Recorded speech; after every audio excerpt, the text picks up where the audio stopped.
Hey, what's up, everybody? What's up, everybody? It's your boy Chris. It's another amazing episode of Financipation. This channel is all about making money. It's all about saving money. It's all about building generational wealth, and it's all about financially emancipating yourself from generational poverty. On this channel, everybody, I give you a six-figure MBA level worth of investing and financial knowledge for free here on YouTube. And the things that I teach you for free here on YouTube, a lot of people spend literally hundreds of thousands of dollars to learn in grad school for free.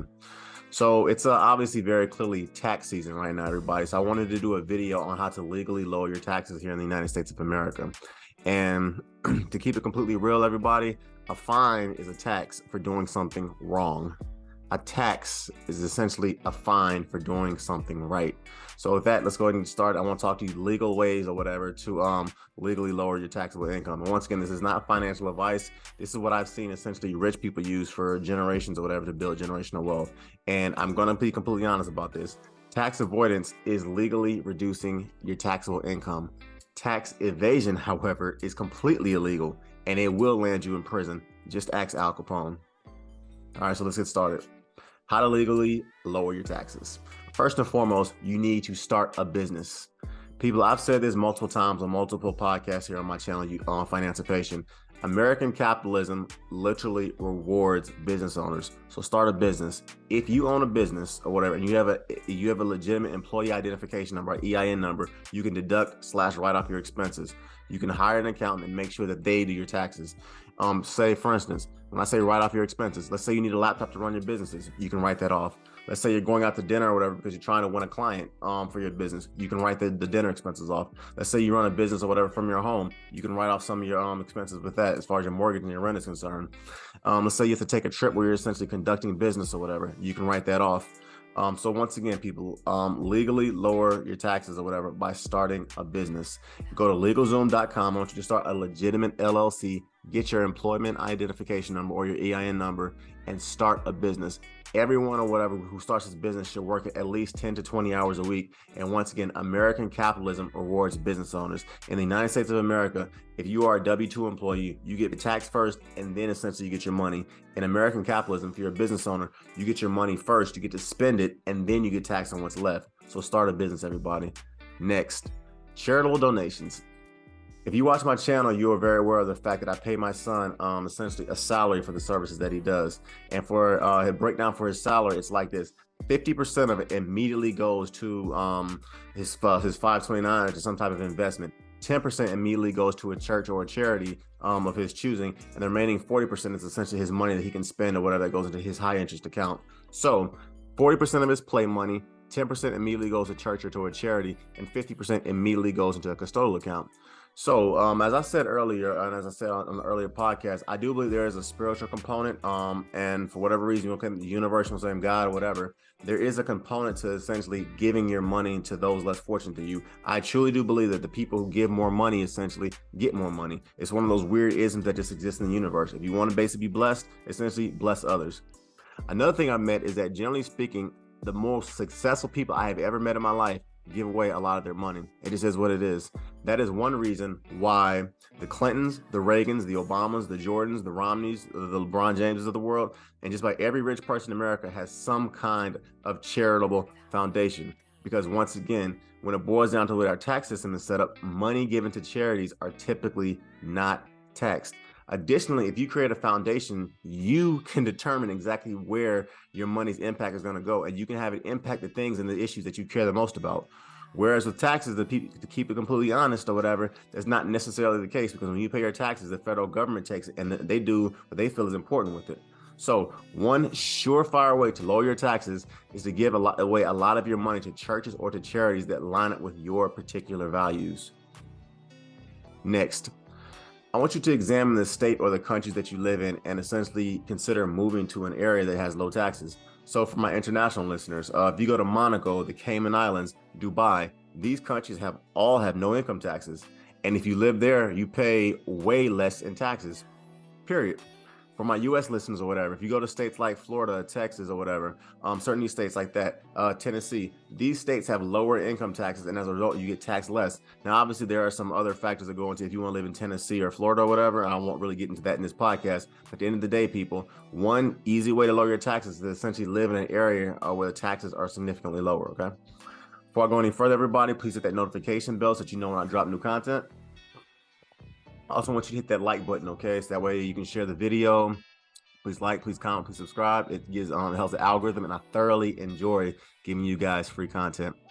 The next one we're going to legally talk about lowering your taxes is through gifting, okay? So in 2023, you can give up to $17,000 each year to a family member or to a friend without paying taxes on it. So if you're a married couple or whatever, you can therefore give $34,000 to each one of your children or whatever. And if you give more than $17,000, or as a couple, you give more than $34,000 in one taxable year, you'll need to file a gift tax return with your CPA, okay? But if you give less than $17,000 as an individual, or you give less than $34,000 as a couple, you do not pay taxes on it. It's a beautiful thing. If you're gifting your grandkids or the money for educational purposes, my personal advice, and once again, I'm an investor, is I tell people that you should put that money, instead of just writing them a blank check and handing it to them, instead pay that money into their 529 college savings account or into their custodial account or whatever, because that way the money is going to compound much faster due to the stocks that you can purchase with it. So depending on the state that you live in, also it lowers your taxable income, and you don't get taxed on the growth if you invest that money into a college 529 savings account. And once again, as I said earlier, if gifting your kids or grandkids money is for financial growth and generational wealth purposes, my advice, once again, people, invest that money into a custodial account or into a UTMA, okay? The taxes are going to be lower for you, and the investments are way better, and the money is going to essentially grow faster because it's a tax efficient account. And remember, depending how you gift your money, it can legally lower your taxes in that income year, and it can give you a serious tax advantage every year. So in other words, people, depending on how you set it up, a couple can give away literally over $25 million over the course of their lifetime without paying taxes on it, okay? Next, set up a trust. So I actually have a separate video coming out about this, because this is one of the concepts that I've actually had a couple people ask me about. But essentially, it kind of works like this. If you're rich, when you die, the state is essentially going to tax 40% or more on what you own. It's basically called the estate tax. If you put your money or your assets in a trust, and you set up stipulations for your child or for your children to receive the funds in that trust, it can literally lower the taxes on their estate. So essentially, you're legally lowering the taxes that your children have to pay after your death. And it's a beautiful thing, because essentially what you're doing is just setting your children up for generational success, okay? So for instance, let's say some of the stipulations on the trust that you're setting up is your child has to be 25 when they get the trust. So they can't get the money until they're 25. Let's say you set a stipulation where they have to get a master's degree in, I don't know, science and technology and engineering and mathematics and business or whatever. That's another stipulation they have to achieve or whatever. Or let's say you want them to let's say you want them to basically essentially learn a trade. You want them to be a master, I don't know, electrician, a master plumber, a master HVAC technician. That means that by the time your child is 25, in order for them to get the hundreds of thousands or possibly millions of dollars you put into this trust or whatever, they have to be 25, they have to have a master's degree in STEM, or they have to learn a trade.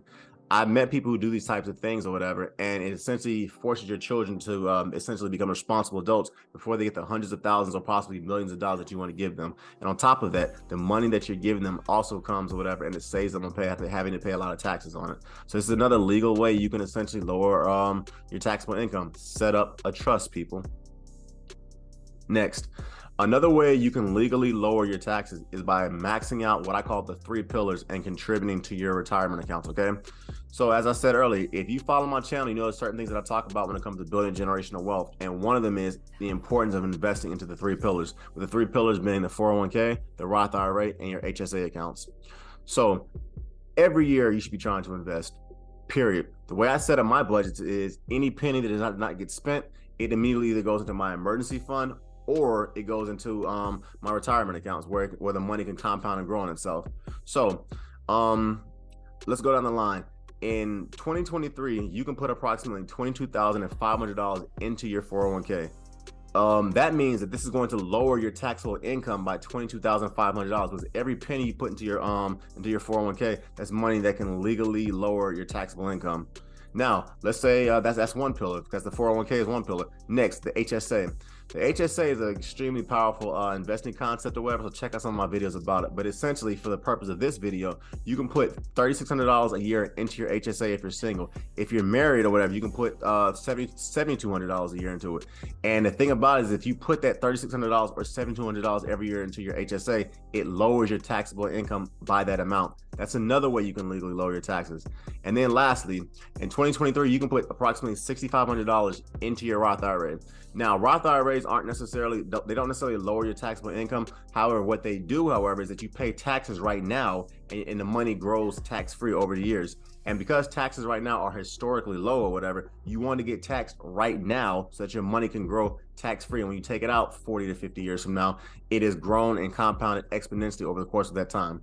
So these three pillars, the Roth IRA, the 401k, and the HSA, are what I call the three pillars, and they are tax efficient accounts that lower your taxable income.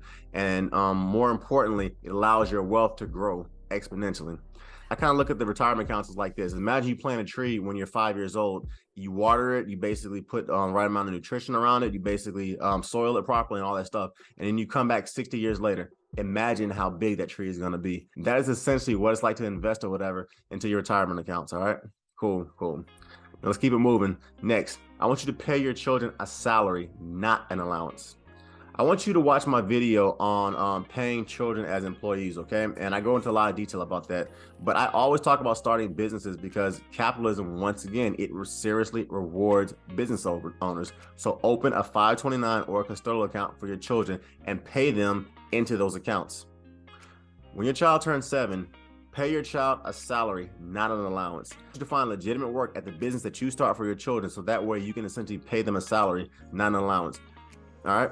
And this allows you to essentially take advantage of the child tax credit. And lastly, the salary you're paying your child should be commensurate to what you would be paying a complete stranger. So once again, if your child is, I don't know, cutting the grass, making phone calls, cleaning up the office or whatever, you have to pay the amount that you would pay a stranger that you just hired directly off the street, okay? So with that, in conclusion, everybody, once again, it's tax season. And for this particular podcast, I wanted to talk to you about ways to legally lower your taxes or whatever. And once again, everybody, a fine is a tax for doing something wrong. A tax is a fine for doing something right, all right? So definitely check out this video every tax season. Check out some of the things you should be doing throughout the course of the year to legally lower your taxable income. And with that, everybody, it's your boy Chris. Before I exit this video, however, I do want to give a shout out to my sponsors, Killica Solutions. All these dope graphics that you've been seeing, all these amazing numbers, everything you see on the screen. I personally am not the one who puts those together. Killica Solutions does.